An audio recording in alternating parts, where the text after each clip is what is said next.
يضلل فلا هادي له ونشهد أن لا إله إلا الله وحده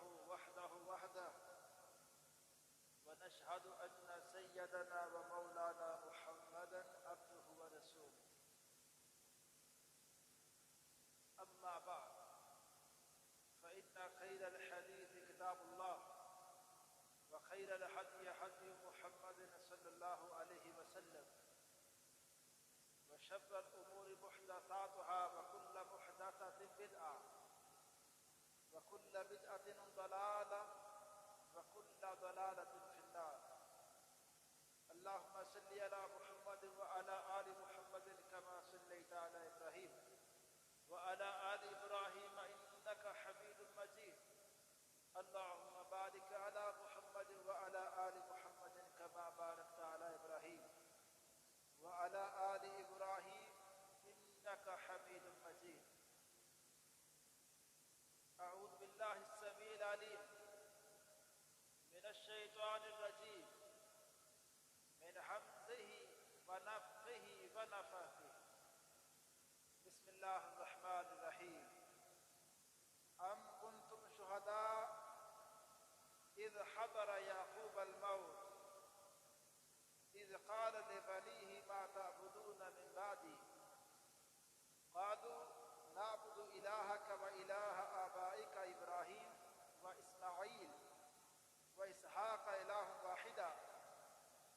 ونحن له مسلمون. ہر قسم کی تحمید و ستائش، کبریائی بڑائی اللہ وحدہ لا شریک ذات کے لیے، اور اللہ تعالیٰ کی حمد و ثنا کے بعد بے شمار لا تعداد انگن درود السلام امام الانبیاء امام الحرمین سید الثقلین جد الحسن والحسین جناب محمد رسول اللہ صلی اللہ علیہ وسلم کی ذات اقدس و ذات طیبہ پر. حضرات، آج کے اس خطبہ جمعہ میں میں اللہ تعالیٰ کی توفیق اور فضل سے جس بات کو سمجھانے کی کوشش کروں گا وہ اپنی اولاد کے حوالے سے دینی مستقبل کی بات ہے کہ جب ہم اپنے بچوں کے حوالے سے اپنی اولاد کے حوالے سے محنت کرتے ہیں، پلاننگ کرتے ہیں، تو اس میں دینی سوچ، ہمارے بچوں کا دین ہمارے بعد کیسا ہوگا، یا ان کی دین کے حوالے سے ہماری فکر کیا ہے، اور ہم تو ان کی تربیت کرتے ہیں، ان کو جو بھی ٹائم دیتے ہیں، ان کو جو باتیں سمجھاتے ہیں، ان میں دین کہاں ہے، یا دین کے حوالے سے ہم اپنے بچوں کی کس قدر ذہن سازی کرتے ہیں، اور ہماری نظروں میں اس کی اہمیت کیا ہے. ہمارے 24 گھنٹوں کی جو زندگی ہے، اس میں ہم اپنے بچوں کے ساتھ جو گفتگو کرتے ہیں یا جو بھی ہم ان کے ساتھ وقت گزارتے ہیں، اس میں دین کا حصہ کتنا ہے. ان کے بزنس کے حوالے سے، ان کی عصری تعلیم کے حوالے سے، ہم ان کی سکولن کے حوالے سے ہم فکر مند ہوتے ہیں، یا اس کے حوالے سے ہم ان کا ٹیچر سے رابطے میں رہتے ہیں، یا اسکول جا کے بھی ان کے والد سے پوچھتے ہیں کہ ان کی عصری تعلیم کیسے جا رہی ہے، یا پھر جس فیلڈ میں آپ کا بچہ پڑھ رہا ہے آپ اس کے جو ایکسپرٹ لوگ ہیں ان سے مشورے کرتے ہیں کہ میرا بچہ ابھی یہ ڈگری حاصل کرنے والا ہے، اس کو آگے زندگی میں کیا کرنا ہے، اس نے اگر جاب کرنی ہے پاکستان میں کون کون سے ادارے ہیں، یا اگر کون سی جاب کرنی چاہیے، اس حوالے سے ہم مشاورت کرتے ہیں، اور اپنے بچوں کو بھی اس حوالے سے ذہن پڑھتے ہیں کہ ہمارے بچے کیا کر سکتے ہیں. لیکن اس میں ہمارے یہ جو سوال و جواب ہے، ہمارا پوچھنا اور انہیں سمجھانا اور ان کے لیے لوگوں سے ماہرین سے رابطے کرنا، ان سے ٹائم لینا، ان سے مختلف حوالے سے میٹنگز کرنا، اس میں دین کا موضوع کتنا ہے کہ دین کے حوالے سے، کہ ہم اپنے بچوں کے دینی حوالے سے کیا سوچ رہے ہیں کہ ہمارے بچے ہمارے بعد دین کے حوالے سے کیا کریں، ان کی دینی زندگی کیسی ہوگی، اس حوالے سے ہماری فکر کیسی ہے۔ میں قرآن پاک کی 3 جو واقعات ہیں، یا میں اس کو اس طرح سے کہہ سکتا ہوں، قرآن پاک کے اندر اللہ تعالیٰ نے 3 عظیم ہستیوں کے حوالے سے یہ بات ذکر کی ہے کہ انہوں نے جب اپنے بچوں سے بات کی تو کیا بات کی؟ انہوں نے اپنے بچوں کے مستقبل کے حوالے سے یا اپنی وفات کے حوالے کے بعد یا اپنی نصیحتوں کا جب موضوع بنایا تو کس بات کو بنایا؟ ان کے بزنس کو، ان کی اصلی دنیاوی تعلیم کو، یا ان کے دینی مستقبل کے حوالے سے انہوں نے کیا سوچا، کیا بات کی؟ اس میں سب سے پہلے نبی یعقوب علیہ السلام کی بات میں آپ کے سامنے رکھتا ہوں، اور ایک بات میں پہلے عرض کرتا ہوں،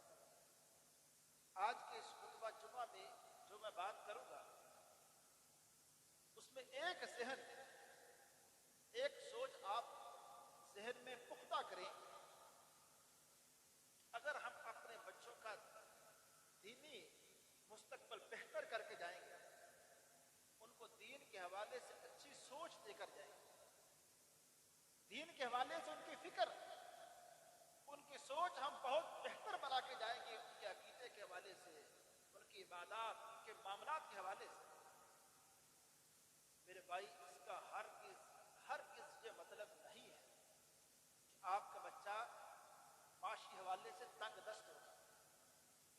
یا آپ اپنے بچے کے حوالے سے اس کی معیشت کے حوالے سے پریشان نہ ہو، یا اس کے حوالے سے کبھی انہیں بات ہی نہ سمجھائیں۔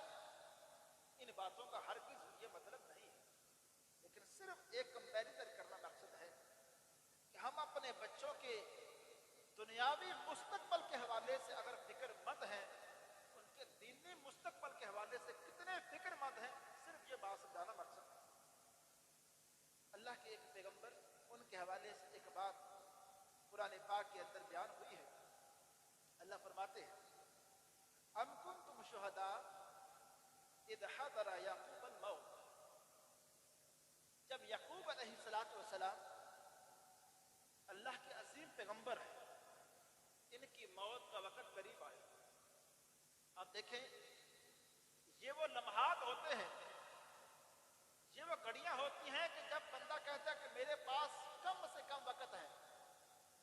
تو میں بس اس کم سے کم وقت کے اندر اپنے بچوں کو جو قیمتی بات ہے یا سب سے ضروری بات تو کر کے جاؤں۔ اب وہ سب سے ضروری بات جو اپنے بچوں کے حوالے سے کرتے ہیں وہ کیا کرتے ہیں؟ اللہ فرماتے ہیں، اذ قال لبنیہ، جب انہوں نے اپنے بیٹوں سے، اپنے بچوں سے کہا، کیا کہا؟ ما تعبدون من بعد،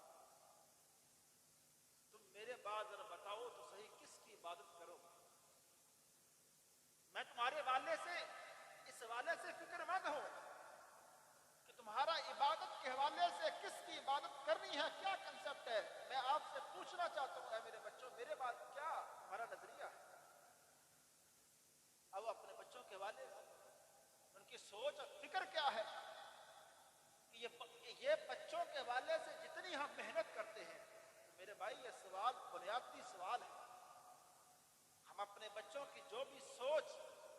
جو فکر بنا رہے ہیں، اس میں یہ ہمارا ایک بنیادی سوال ہونا چاہیے، اور اس حوالے سے ہماری فکر ہونی چاہیے کہ ہمارے بچوں کا اس حوالے سے کیا نظریہ ہے۔ میرے بچوں، نبی یعقوب علیہ السلام نے کہا، میرے بیٹوں ذرا بتاؤ میرے بعد عبادت کس کی کرو گے؟ اب وہ بھی اللہ کے پیغمبر کے بیٹے تھے، انہوں نے پوری زندگی جب اپنے باپ کو دیکھا تھا کہ اللہ کا پیغمبر پوری زندگی اپنی اولاد کو بھی، اپنی قوم کو بھی جو ایک رب کی دعوت دے رہے تھے،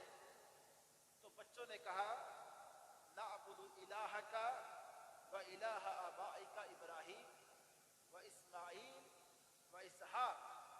الہ واحد. ابو جان آپ بے فکر رہے، ہم آپ کے بعد اس الہ کی عبادت کریں گے جو آپ کا الہ ہے، جس کو آپ نے اپنا معبود پوری زندگی بنائے رکھا، ہم بھی اسی کو بنائے رکھیں گے. آپ بے فکر ہو جائیں کہ ہم کسی اور کو معبود بنائیں گے، ہم اللہ کے ساتھ کوئی شرک نہیں کریں گے. ابو جان ہم تو اس الہ کی عبادت کریں گے جو آپ سے پہلے اسحاق کے الہ، ہمارے دادا جان اور ابراہیم کے. اور ساتھ ہی ایک بات وضاحت کر دی، جب کہا نا کہ ہم آپ کے الہ کی عبادت کریں گے، اسحاق کے الہ کی عبادت کریں گے، تو ابراہیم کے الہ، ابراہیم کے رب کی ہم عبادت کریں گے. تو ایک سوال پیدا ہو رہا تھا کہ پتہ نہیں ان کے کوئی الہ الگ الگ ہیں. تو اس اشکال کو، یا وہ جو ایک بات سوال ذہن میں پیدا ہو رہا تھا، اس کو آگے حل کیا. الہ واحدہ،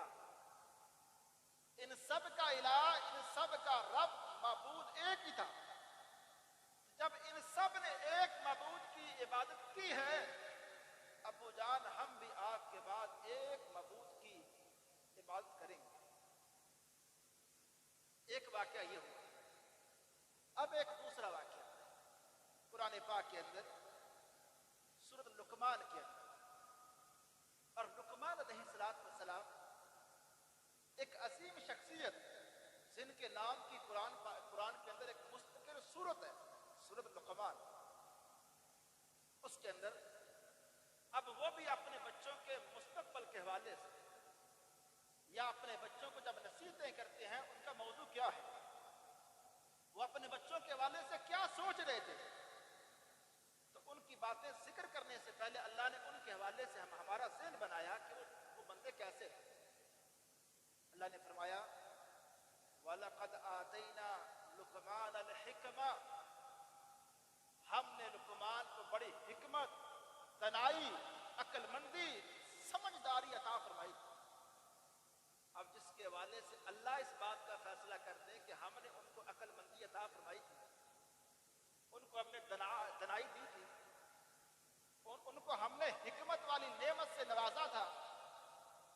آپ اور میں ذرا سوچیں، کیا وہ ایسا فیصلہ اپنے بچوں کے حوالے سے کر سکتے ہیں جو حکمت والا نہ ہو، یا عقل مندی والی بات نہ ہو، یا ان میں نقصان والی بات ہو؟ اپنے بچوں کے حوالے سے اچھا فیصلہ، اچھی سوچ وہ نہ دے کے گئے ہوں. ان کے حوالے سے اللہ تعالیٰ نے یہ باتیں قرآن پاک کے اندر بیان کی ہیں. وہ ایسی خوبصورت، ایسی قیمتی باتیں تھیں کہ اللہ تعالیٰ نے ان باتوں کو قرآن کے اندر اپنی قیامت تک رہنے والی ایک کتاب کے اندر ذکر کیا ہے. اللہ فرماتے انہوں نے اپنے بچوں کو وَإِذْ قَالَ لُقْمَانُ لِابْنِهِ وَهُوَ يَعِظُهُ، جب لقمان نے اپنے ایک بچے کو سمجھایا، اس وقت جب ان کو وہ نصیحتیں کر رہے تھے، ان کو سمجھا رہے تھے ان کے مستقبل کے حوالے سے، تو پہلی بات کہی یا بنیا. یہ عربی کا وہ لفظ ہے جس کے اندر شفقت کی انتہا ہے. اس کا معنی صرف یہ نہیں کہ میرے بیٹے، یا بنیا، اے میرے پیارے، لاڈلے اور چھوٹے بچے. جب چھوٹے کو لاڈ سے، پیار سے بلایا جائے، اس کا یہ معنی ہے یا بنیا، اے میرے پیارے لاڈلے بیٹے، لا تشرک باللہ. پہلی بات بیٹا یہ ہے، کبھی تمہیں اللہ سے شرک نہیں کرنا. شرک، اس سے میں اور آپ اندازہ لگائیں کہ بچوں کے حوالے سے ہم نے دیکھیں، یہ ایک چھوٹے بچے کو بات سمجھا رہے ہیں، بڑے انسان کو نہیں سمجھا. چھوٹے بچے کو سب سے پہلی جو تعلیم دے رہے ہیں، کہا بیٹا ایک کنسپٹ اپنا کلیئر کرو کہ اللہ سے شرک نہیں کرو، اس لیے کہ ان الشرک لظلم عظیم، شرک تو سب سے بڑا ظلم ہے. یہ شاید میں نے پچھلے جمعے کہا تھا کہ شرک اس زمین کے اوپر سب سے بڑی ناانصافی ہے. سب سے ناانصافی والا جو فیصلہ ہے وہ شرک ہے کہ ایک رب ہے، ایک خالق ہے، اب اس خالق کے برابر اس کو کر دیا جائے جو خالق کی مخلوق ہے. اب خالق کے اور مخلوق کو برابر کر دینا، یہ کہاں کا انصاف؟ اس سے بڑا ظلم کوئی نہیں. اس لیے کہا کہ بیٹا اللہ کے ساتھ انہیں کبھی شرک نہیں کرنا، شرک سب سے بڑھ کے ظلم ہے۔ اور آگے کہا، یہاں نہ اللہ نے جب یہ پہلی بات کی تو اس کے بعد اللہ تعالیٰ نے مضمون کو تھوڑا سا روک کے، ان کے نصیحتوں کو روک کے بیچ میں کہا وَوَصَّيْنَا الْإِنسَانَ بِوَالِدَيْهِ، ہم نے انسان کو اس کے والدین کے والے سے نصیحت کی ہے کہ والدین کی اطاعت کرنی ہے، فرما برداری کرنی ہے۔ بیچ میں مفسرین کہتے ہیں لقمان کی پہلی نصیحت کے بعد اللہ تعالیٰ بچوں کو والدین کے حوالے سے بتا رہے ہیں، اس لیے کہ جو لقمان کی نصیحتیں بڑی قیمتی ہیں، تو والدین کا مقام سمجھانے کے لیے والدین کی اطاعت فرما برداری وہ سمجھائے گی کہ والدین جو قیمتی باتیں آپ کو سمجھائیں ان کو آپ بلے باندھیں۔ دوسری بات کہی، کہا بیٹو یا بنیا، ایک کنسپٹ دیکھیں اللہ کے حوالے سے بچپن کے اندر چھوٹے بچے کو جو بات سمجھا رہے ہیں نبی لقمان علیہ السلام، کیا سمجھا رہے ہیں؟ کہہ رہے ہیں یا بنیا انہا ان تک مثقال حبہ من خردل فتکن فی صخرہ او فی السماوات او فی الارض یأتی بہا اللہ ان اللہ لطیف خبیر۔ کہا بیٹے ایک بات شروع بچپن کے اندر بیٹا سمجھ لو،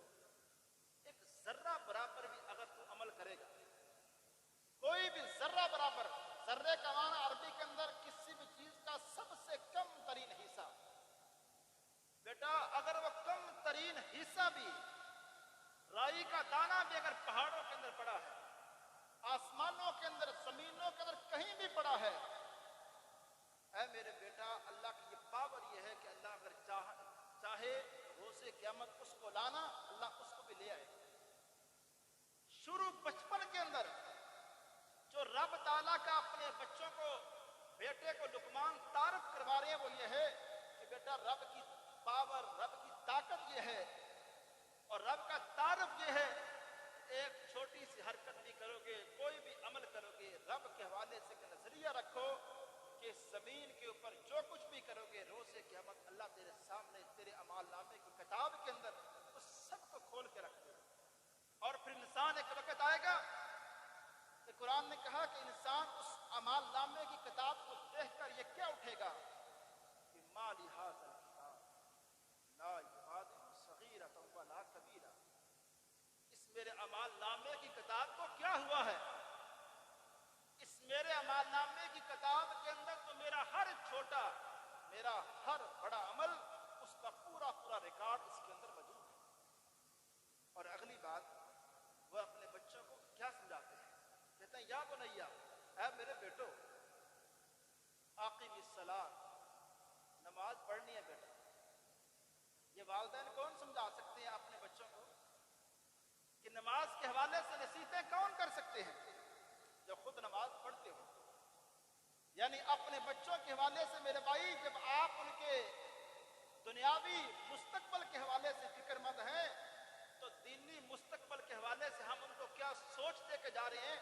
نماز کے حوالے سے ہم نے ان کی عادت ڈالی یا نہیں، کہ ہم نے اپنے بچوں کو کیا سمجھایا دین کے حوالے سے؟ نبی لقمان تیسری بات یہ سمجھا رہے ہیں کہ اے میرے بیٹا نماز پڑھنی ہے، اور دوسرا کام ساتھ یہ بھی ہے وَأَمُرْ بِالْمَعْرُوفِ وَانْهَ عَنِ الْمُنْكَرِ وَاصْبِرْ۔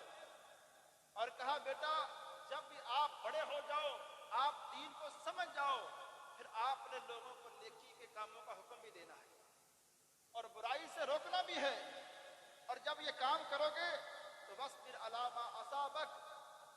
اس معاملے میں جب آپ لوگوں کو دین کی بات سمجھاؤ گے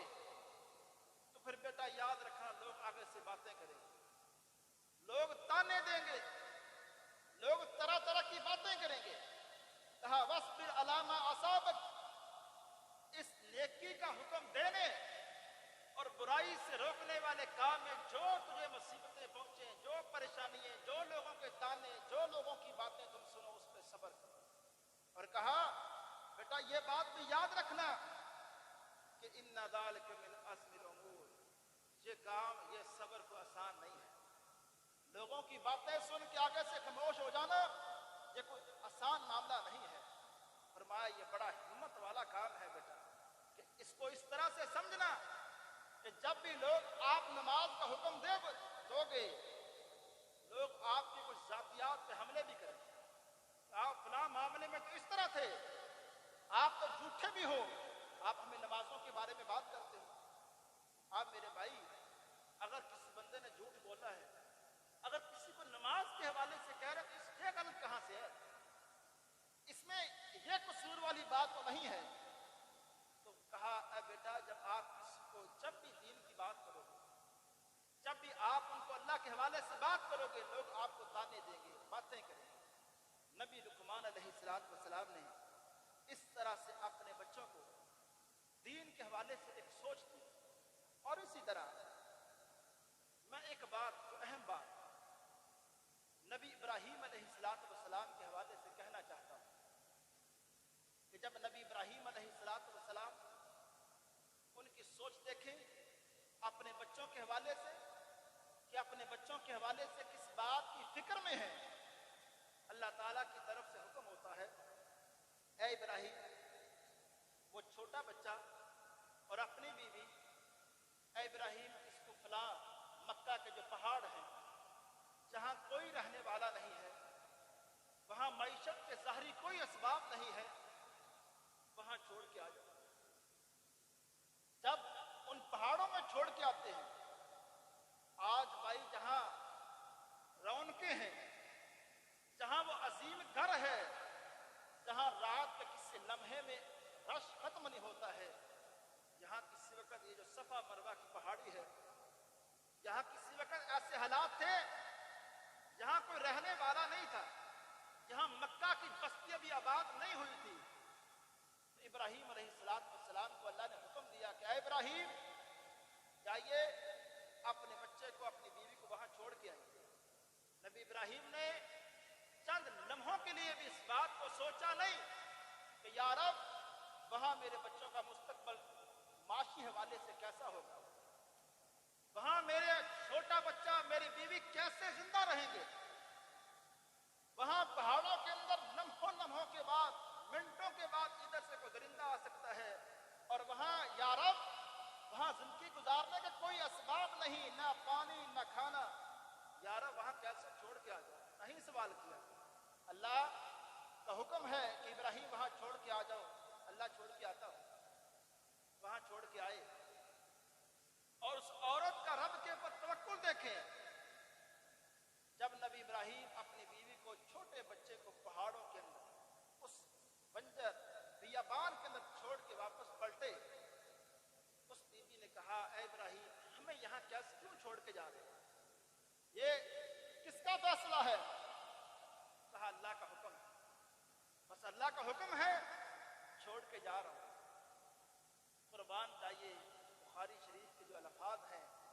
اس واقعے کے حوالے سے، اور اس بیوی کا توکل، اپنے رب کے حوالے سے بھروسہ۔ وہاں جنگل ہے میرے بھائی، وہاں رات، ایک عورت، ساتھ چھوٹا بچہ، ذرا آپ ذہنوں میں سوچیں، یہ ہمارے جہلم کے پہاڑ، جو تھوڑے بہت پہاڑ، جہاں آپ دیکھیں کہ رات کے وقت ایک عورت، اس کے ساتھ چھوٹا بچہ کیسے رہ سکتا؟ کہا ابراہیم،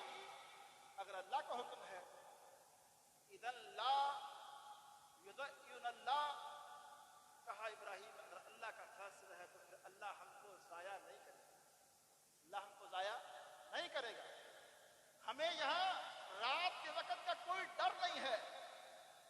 یہاں زندگی گزارنے کے کیا اسباب ہوں گے، یہاں کھانا کیسے ہوگا، پینا کیسے ہوگا، ہمیں اس کی کوئی فکر نہیں ہے، اللہ ہمیں ضائع نہیں کرے گا۔ میرے بھائی، جب آپ اپنے بچوں کے حوالے سے ایک ایسی ان کو سوچ دے کے جاتے ہیں، اللہ کے حوالے سے، دینی حوالے سے ان کو ایک اچھی فکر دے کے جاتے ہیں، تو میرے بھائی اگر معاشی حوالے سے وہ تنگ بھی ہوں، وہ وسائل ان کے پاس نہ بھی ہوں، اللہ ان کے لیے مہیا کر دیتا ہے۔ لیکن اگر آپ صرف ان کی معیشت کے حوالے سے فکر کرتے رہیں، ان کی دین کے حوالے سے کوئی سوچے ہی نہ، تو بعض اوقات آپ کے بعد چند سالوں کے اندر آپ کے سالوں کے بزنس کو وہ تباہ کر دیتے ہیں۔ ان کو پتہ ہی نہیں زندگی گزارنے کا۔ یاد رکھیے، جب اللہ تعالیٰ آزماتا ہے، امتحان لیتا ہے، ابراہیم علیہ السلام نے ایک فیصلہ کیا، وہاں جب ٹھہرایا اور وہاں اللہ کا گھر بنا دیا، اور پھر اللہ کا گھر بنانے کے بعد اسماعیل جوان ہو گئے، اور پھر اپنے بچے کو وہاں مستقل طور پہ ٹھہرا دیا، اور اس کا قرآن کے اندر کیسے ذکر کیا اللہ نے؟ نبی ابراہیم علیہ السلام کہتے ہیں، یا رب ربنا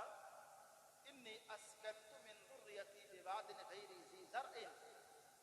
اے اللہ میں نے اپنی اولاد کو مکہ کے اس سرزمین میں ٹھہرایا ہے اور یہاں ان کو رہائش پذیر کر دیا ہے، یہاں کوئی چیز اگتی نہیں ہے، بواد غیر ذی زرع،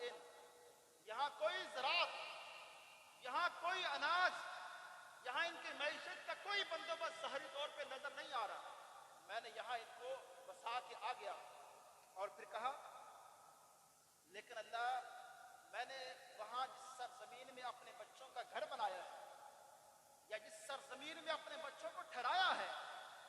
وہاں جس چیز کو میں نے سوچا اور میں نے پرکھا ہے، یہ نہیں دیکھا کہ ان کا دنیاوی حوالے سے مستقبل کیا ہوگا، میں نے صرف یہ دیکھا ہے عند بیتک المحرم، اللہ تیرا حرمت والے گھر کے پاس ان کا گھر ہے، میں نے تیرے حرمت والے گھر کے پاس ان بچوں کو ٹھہرایا ہے، کس لیے؟ کہا ربنا لیقیموا الصلاۃ، صرف اللہ ایک مقصد یہ ہے تاکہ وہ قریب تیرے گھر کے پاس ان کو ٹھہرایا ہے تاکہ وہ نماز پڑھتے رہیں، نماز قائم کرتے رہیں۔ اور اہل علم کا یہ خیال ہے کہ نماز قائم کرنا اور نماز پڑھنا اس میں فرق ہے، کہ نماز قائم کرنا اس کے اندر میرے بھائی نماز پڑھ کے جھوٹ بولنا یہ نماز قائم کرنا نہیں، نماز پڑھ کے معاملات کے اندر خرابی یہ نماز کا قیام نہیں، نماز کا قیام یہ ہے ان الصلاۃ تنہی عن الفحشاء والمنکر، یہ قرآن نے نماز کے حوالے سے ایک نظریہ دیا ہے کہ نماز کا جب قیام صحیح معنوں میں ہوگا تو معاشرے کے اندر ہر طرح کی فحاشی، ہر طرح کا گناہ، یہ فحشاء والمنکر، ان دو لفظوں کو صرف آپ فحاشی کا معنی دے کے معنی ختم نہ کریں، فحشاء کا اہل علم کے معنی یہ کرتے ہیں کہ ہر وہ گناہ فحشاء ہے جو اعلانیہ کیا جائے، جب اعلانیہ سود خوری ہو یہ بھی فحشاء ہے، جب اعلانیہ جھوٹ ہو یہ فحشاء کے اندر، جب اعلانیہ مجموعی طور پہ امت دھوکہ دہی کے اندر آ جائے یہ فحشاء کے اندر یہ بھی شامل ہے۔ اور منکر اس سے مراد ہر وہ کام جس سے اللہ نے منع کیا ہے، نافرمانی کے سارے کام اس کے اندر آ جاتے ہیں، لیکن فحشاء کا لفظ خاص طور پہ کہا کہ یہ نماز ایک ایسا عمل ہے جو مجموعی طور پر اعلانیہ طور پہ لوگوں کو گناہ سے روکتا ہے، اور کہا یا رب میں نے اپنے بچوں کو تیرے گھر کے پاس یہاں ٹھہرایا، سب سے پہلے اس بات کی فکر کی ان کے دینی مستقبل، اور جب دعائیں مانگی تو کہا فاجعل افئدۃ من الناس تہوی الیہم وارزقہم من الثمرات، ان کی معیشت کی بات بھی کی، لیکن پہلے کہا کہ یا رب تیرے گھر کے پاس اپنے بچوں کو ٹھہرایا ہے تاکہ ان کا دینی مستقبل اچھا ہو، لوگ اس گھر کی طرف رغبت کریں، مائل ہو جائیں۔ آخر میں کہا وارزقہم، اے اللہ میں یہ بات بھی کرتا ہوں ان کو اچھا رزق بھی دے، ان کی معیشت بھی اچھی کرنا، اور ایسی معیشت بھی اللہ تعالیٰ نے کی کہ میرے بھائی نبی اسماعیل اس دنیا کے اندر جب جتنا وقت رہے، جو زندگی گزار کے گئے، دنیا کے اندر وہ کامیاب انسان رہے، ہر حوالے سے اللہ تعالیٰ نے ان کو کوئی پریشانی نہیں آنے دی، آزمائشیں آئیں، لیکن میں کہتا ہوں آج سالوں کے بعد، صدیوں کے بعد ممبروں کے اوپر اس باپ اور بیٹے کی سوچ کا، اس فکر کا تذکرہ ہو رہا ہے، ان کی اعلیٰ سوچ کا، اور اب بچوں کے حوالے سے اس مستقبل کا جو انہوں نے فکر کی ہے اس کا قرآن کے اندر آج ممبروں کے اوپر، تلاوت کے اندر، محفلوں کے اندر ذکر ہو رہا ہے کہ کیسی سوچ دے کر گئے ہیں اور کس بات کی فکر کی ہے انہوں نے اپنے بچوں کے حوالے سے۔ میرے بھائی میرا پیغام یہی ہے، آپ اپنے بچوں کے معیشت کے حوالے سے ضرور فکر کیجئے، اور ان کی بزنس کے حوالے سے، ان کی عصری تعلیم کے حوالے سے ضرور سوچئے، لیکن اس کے ساتھ ساتھ ہم اپنے بچوں کے دینی جو ماحول، ان کی دینی سوچ، ان کے دین کے حوالے سے ہم اپنے بچوں کو کیا سوچ دے کے جا رہے ہیں، یا ہمارے بعد ملک کے اندر رہ کے یا اس دین کے لیے وہ کیا کریں گے، وہ کیا سوچ رکھیں گے، یہ ساری باتیں بھی ہمیں اپنے بچوں کو سمجھانی ہے. وما علیہ الا البلاغ. الحمد للہ نحمده ونصلي على رسوله الكريم. اما بعد فان خير الحديث كتاب الله وخير الهدي هدي محمد صلى الله عليه وسلم وشر الامور محدثاتها وكل محدثات بدعه وكل بدعه ضلاله وكل ضلاله في النار. اللهم صل على محمد وعلى ال محمد كما صليت على ابراهيم وعلى ال ابراهيم انك حميد مجيد. اللهم بارك على محمد وعلى ال محمد كما باركت على ابراهيم وعلى ال ابراهيم انك حميد مجيد. ربنا آتنا في الدنيا حسنه وفي الاخره حسنه وقنا عذاب النار. ربنا آتنا في الدنيا حسنه وفي الاخره حسنه وقنا عذاب النار. اللهم اشف مرضانا ومرضى المسلمين. اللهم اشف مرضانا ومرضى المسلمين. اللهم انا نسالك جنه الفردوس. اللهم اجرنا من النار. سبحان ربك رب العزه عما يصفون وسلام